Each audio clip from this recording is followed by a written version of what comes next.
नमस्कार दोस्तों, स्वागत है आप सभी लोगों का एक बार फिर से। नवरात्रि चल रहा है और आज की इस वीडियो में मैं आप लोगों को बताऊंगा कि हमें नवरात्रि में कौन सा दिन कन्या पूजन करना चाहिए, अर्थात हमें जो है कुमारी भोजन कराना चाहिए। वीडियो ध्यान से देखना। कुमारी भोजन को ही सर्वश्रेष्ठ माता रानी को प्रसन्न करने का सरल एवं सुगम उपाय कहे गए हैं। कुमारी भोजन से माता रानी जितनी प्रसन्न होती उतना अब कितने भी हवन कर ले, दान कर ले, उससे भी नहीं होती। तो जो शारदीय नवरात्रि अभी चल रहे हैं 2022 में, शारदीय नवरात्रि में हमें कौन से दिन कन्या पूजन करना चाहिए, यही जानकारी इस वीडियो में बताऊंगा।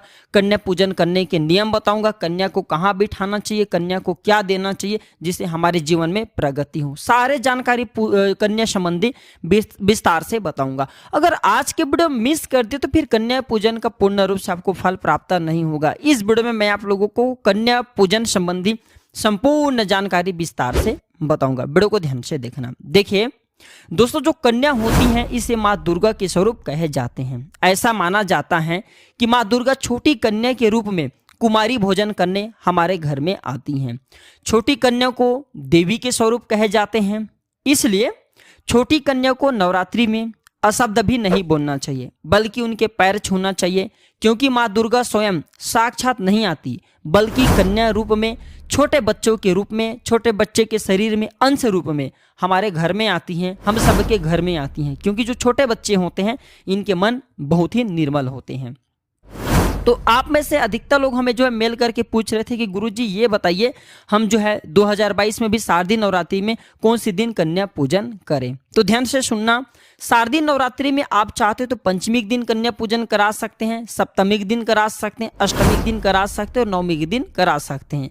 लेकिन धर्मशास्त्र कहते हैं जो अष्टमी की तिथि होता है, नवमी की तिथि होता है, इस दिन अगर आप कन्या पूजन कराते हैं तो इसका पूर्ण रूप से आपको फल प्राप्त होता है। इस वीडियो में मैं आप लोगों को 2022 में अष्टमी और नवमी के दिन किए जाने वाले कन्या पूजन के बारे में बताऊंगा, इनके शुभ मुहूर्त बताऊंगा। तो अष्टमी तिथि की जो शुरुआत होगा 2 अक्टूबर 2022 शाम 6:48 में हो जाएगा, जो कि 3 अक्टूबर 2022 शाम 4:37 में समाप्त होगा। मैं आप लोगों को कन्या भोजन कराने का मुहूर्त बता रहा हूँ। अमृत मुहूर्त है। अमृत मुहूर्त को सफल मुहूर्त कहा जाता है। अमृत मुहूर्त शुरू होगा सुबह 6:15 से 7:44 तक रहेगा। शुभ मुहूर्त है सुबह 9:12 से 10:41 तक रहेगा। ये अष्टमी तिथि के दिन कन्या पूजन का टाइम है। नवमी तिथि के दिन कन्या पूजन का टाइम नोट करें।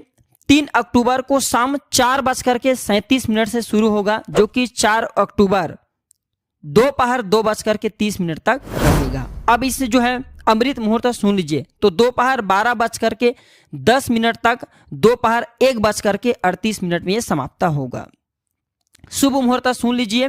शुभ मुहूर्त है 3:07 से शाम 4:35 तक। आप इस मुहूर्त में कन्या का पूजन कर सकते हैं। नवरात्रि के दिनों में माँ दुर्गा की विधिवत अगर आप पूजा कर रहे हैं तो कन्या पूजन जरूर कराना चाहिए। कन्या पूजन कराते हैं तो इसके जो आपने व्रत रखे हैं उसका पूर्ण रूप से फल प्राप्त होता है।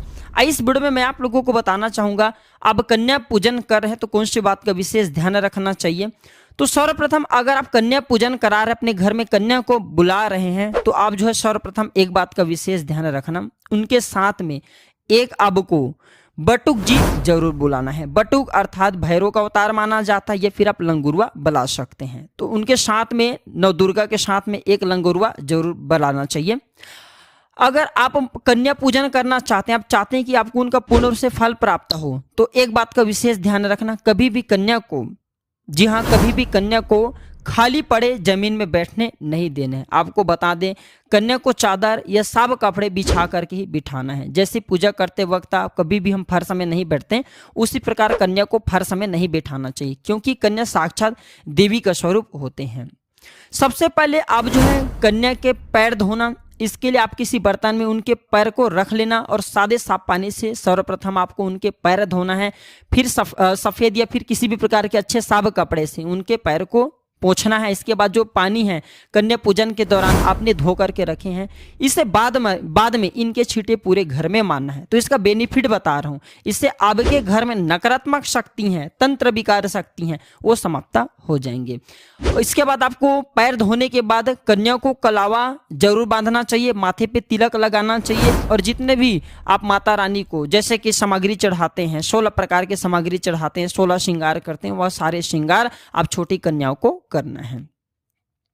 पूरी हलवा आप खिला रहे हैं तो इनके साथ में मालपुआ जरूर खिलाना चाहिए। सीताफल का जो फल कहे गए अगर कन्याओं को खिलाते हैं तो इसे बहुत ही अच्छा शुभ माना जाता है। और हमेशा एक बात का विशेष ध्यान रखना, अब कन्या पूजन करा रहे हैं, आप अपने घर में कन्या को बुलाए हैं तो 1 रुपये बढ़ा करके देने की कोशिश करना। जैसे आप 10 रुपये देते हैं तो 10 रुपये ना दे करके 11 रुपये जरूर देना। चलिए इस वीडियो में जानते हैं कन्या पूजन के महत्व। स्कंद पुराण के अनुसार 2 साल की कन्या को कुमारी कहा जाता है, 3 साल की कन्या को त्रिमूर्ति, 4 साल की कन्या को कल्याणी, 5 साल की कन्या को रोहिणी, 6 साल की कन्या को कालिका, 7 साल की कन्या को चंडिका एवं 8 साल की कन्या को सांभवी कहा जाता है। 9 साल की कन्या को माँ दुर्गा के स्वरूप कहे गए हैं और 10 साल की कन्या को सुभद्रा कहा जाता है। देवी पुराण के अनुसार नवरात्रि में कन्या पूजन करने से माता रानी जितनी प्रसन्न होती हैं उतनी प्रसन्न तो वह माता हवन और दान से भी नहीं होती, इसलिए नवरात्रि में कन्या पूजन जरूर करना चाहिए। यह भी कहा जाता है नवरात्रि में 2 से 9 तक कन्या कुमारी को भोजन के लिए बुलाना चाहिए और भोजन करने के बनाने से पहले 1 दिन पहले हमें निमंत्रण दे करके आना चाहिए। सामर्थ्य नहीं अगर आप कन्या पूजन कराने के आपके तो वीडियो में बताएंगे कोई भी एक वस्तु जहां पे कन्या पूजन कराए जा रहे हैं, कन्या पूजन हो रहे हैं, वहां पे जा करके दे देना। कन्या पूजन का आपको पूर्ण रूप से फल प्राप्त होगा। आइए इस वीडियो में जानते हैं कौन से कन्या की पूजन करने से कौन सी फल की प्राप्ति होता है और हमें कितने की संख्या में कन्या पूजन करना चाहिए। ऐसी मान्यता है कि नवरात्रि में 1 कन्या की पूजन से ऐश्वर्य की प्राप्ति होता है, 2 कन्या की पूजन से भोग और मोक्ष की प्राप्ति होता है, 3 कन्या की पूजन से धर्म अर्थ काम की प्राप्ति होता है, 4 कन्या की पूजन करने से राजपद की प्राप्ति होता है, 5 कन्या की पूजन करने से विद्या की प्राप्ति होता है, 6 कन्या की पूजन करने से 6 प्रकार की सिद्धियां की प्राप्ति होता है एवं 7 कन्या की पूजन करने से सौभाग्य की प्राप्ति होता है, 8 कन्या की पूजन करने से सुख संपदा की प्राप्ति होता है, 9 कन्या की पूजन करने से समस्त कामना की पूर्ति होता है एवं माँ साक्षात दुर्गा के आशीर्वाद प्राप्त होता है।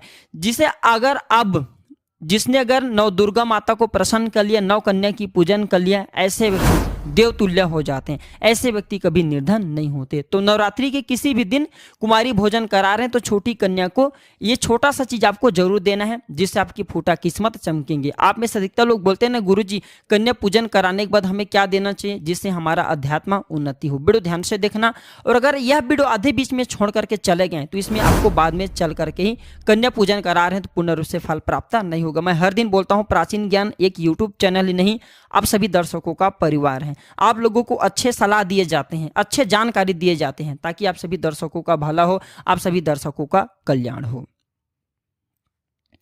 तो सर्वप्रथम कन्या पूजन करा रहे हैं तो श्रृंगारिक सामान जरूर देना चाहिए और हर कोई यूट्यूबर ने जरूर बताया होगा। मैं भी कहना चाहूंगा श्रृंगारिक सामान दे, लेकिन कुछ इससे हट करके कुछ सामग्री को बताऊंगा जिसे भी आपको देना जरूरी है। तो श्रृंगारिक सामान देखिए, छोटी कन्या के रूप में स्वयं माता रानी हमारे द्वार में आती हैं, हमें भी चाहिए कि माता रानी को अपने सामर्थ्य के अनुसार श्रृंगारिक सामान जरूर भेंट करें। जैसे 16 श्रृंगार कहे गए हैं हमारे धर्म शास्त्रों में। 16 श्रृंगार में क्या क्या आते हैं? बिंदी, सिंदूर, काजल, मेहंदी, चूड़ियाँ, मंगलसूत्र, नथुनी, गजरा, मांग का टीका, झुमके, बाजूबंद, कमरबंद, बिछिया, पायल, अंगूठी एवं स्नान के सामग्री इत्यादि, इसे 16 श्रृंगार कहे जाते हैं। अगर आप अपने सामर्थ्य के अनुसार माता रानी को 16 श्रृंगार देते हैं तो माता रानी बहुत ही खुश हो जाते हैं। और अगर आप छोटी कन्याओं को 16 श्रृंगार समर्थ है दे रहे हैं तो यकीनन मानिए 16 श्रृंगार दे देते हैं तो अब के सभी प्रकार की मनोकामना, अर्थात आपने जो मनोकामना सोच करके रखे हैं वह मनोकामना पूर्ण हो जाती हैं और आपके व्रत सफल हो जाते हैं। हो सके तो छोटी कन्या को गुल्लक जरूर देना। गुल्लक देने से जब छोटी कन्या अपने लिए पैसे इस गुल्लक में इकट्ठा करेगी तो इसके प्रभाव से आपके भी आमदनी बढ़ेगी। जब तक छोटी कन्या गुल्लक में पैसे रखे रहेगी, स्वयं लक्ष्मी आप पर अपना धन लुटाएगी। बहाने मार मार कर आपके जीवन में पैसा आना शुरू हो जाएगा। दसों दिशाओं से धन की तरह, दसों दिशाओं से जो है बारिश की तरह पैसा बरसेंगे। कहने का मतलब है कि सभी दिशाओं से आपके अध्यात्म उन्नति होना शुरू हो जाएंगे। थाली और गिलास जरूर देना। अक्सर हमें नवरात्रि में छोटी कन्या को थाली एवं गिलास जरूर देना चाहिए, क्योंकि पुराणों के अनुसार थाली को पृथ्वी कहा जाता है तथा गिलास को आकाश का प्रतीक माना जाता है। थाली को माँ पार्वती का स्वरूप माना जाता है और गिलास को भगवान शंकर के स्वरूप माना जाता है। और इसमें रखे जाने वाले जो भोजन होते हैं, कन्या को कराए जाने वाले जो भोजन होते हैं, भोग होते हैं, इसमें इसे लक्ष्मी और साक्षात माँ अन्नपूर्णा कहा जाता है। छोटी कन्या को थाली गिलास देने से इस प्रकार के फल कहे गए हैं। जब तक छोटी कन्या थाली में भोजन करेंगे, गिलास में पानी पीते रहेंगे, तब तक माँ दुर्गा की कृपा से कभी भी आप वंचित नहीं रहेंगे। न दुर्गा की कृपा से कभी भी आपको अन्न और धन की कमी नहीं होगा। तो ये चीज जरूर देना चाहिए। इनमें से सारे चीज नहीं दे पाते हैं तो सामर्थ्य के अनुसार आप जो है 5 चीज छोटी कन्या को दे सकते हैं। इससे माता रानी बहुत प्रसन्न होती हैं और ऐसे साधक इस धरा पर कभी निर्धन नहीं होता, निर्धनता को नहीं भोगता। साधक की सभी प्रकार के मनोकामना स्वयं माता रानी पूर्ण करती हैं। ऐसे व्यक्ति के जीवन से अंधकार को समाप्त कर प्रकाश भर देती हैं। अगर आप कन्या पूजन करा रहे हैं या नहीं करा रहे हैं, लेकिन इनमें से 5 सामग्री अगर 1 से 9 वर्ष तक कन्या को दे देते हैं, 2, 5 या 9 की संख्या में, तो भी आपको कन्या पूजन का ही पूर्ण रूप से फल प्राप्त होगा। वीडियो समाप्त करने से पहले माता रानी के सच्चे भक्त हैं तो वीडियो अभी तक लाइक नहीं किए तो वीडियो को लाइक जरूर करना और इस वीडियो को अपने तक सीमित मत रखना, इसे आगे जरूर शेयर करना। हो सकता है आपके एक शेयर किसी के लिए अमृत जैसा हो जाए, उनके दुर्भाग्य को सौभाग्य में बदल दे। तो आशा करता हूं कि प्राचीन ज्ञान चैनल में बताए गए छोटी सी जानकारी आपके जीवन में कल्याणकारी साबित जरूर होंगे। अगर आपके मन में कोई और भी क्वेश्चन है तो कमेंट बॉक्स में बिल्कुल ही पूछें, आपकी मदद की जाएगी। तो आज की जानकारी पे समाप्त करता हूं। दर्शकों, इस वीडियो को अपने तक सीमित मत रखना। इस वीडियो को शेयर करने से आपको पुण्य की प्राप्ति होगा। कन्या पूजन करने से जो फल प्राप्त हो रहा है, अगर आप इस वीडियो को आगे शेयर करेंगे, कोई इस वीडियो को देख करके कन्या पूजन के दौरान इन सारे वस्तु को देंगे तो इनके फल आपको भी प्राप्त होगा। तो अगर आप भी पुण्य कमाना चाहते हैं तो इस वीडियो को आगे जरूर शेयर करना। जय माता दी।